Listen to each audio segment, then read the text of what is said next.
প্রিয় মায়েরা, একটা কথা শোনেন, সেই কথা হলো আল্লাহ পাক আমাদের জন্য এই দুনিয়া তৈরি করেছেন কত সুন্দর করে। আবার এই যে মাটির উপরে বসে আছেন, কত সুন্দর বিছানা, কত সুন্দর বিছানা। এই বিছানায় রাত্রে শুয়ে পড়েন, শুয়ে আবার সুন্দর করে ঘুম আসে।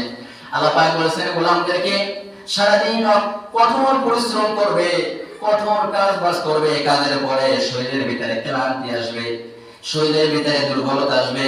আমি আবার এই দিনের আলোকে কোলাহল করে অন্ধকার করে একদম সুন্দর একটা মনোরম পরিবেশ তৈরি করে, কোনো শব্দ নাই, কোনো গাড়ি নাই, কোনো ছেলেমেয়ের শব্দ নাই, কোনো পাখিদের শব্দ করে না, কোনো কেউ কোনো শব্দ করে না, একদম নীরবতার ভাবে অন্ধকারের ভিতরে তোমাদেরকে ঘুম দিয়েছি আমি আল্লাহ পাক।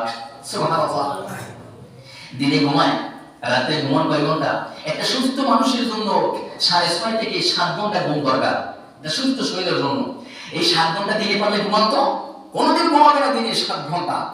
আপনি রাত্রে যখন শুয়ে পড়েন, যখন একটা মনোরম পরিবেশ পান, আল্লাহ বলেছেন পর্দা দিয়েছি আমি, আড়াল দিয়েছি।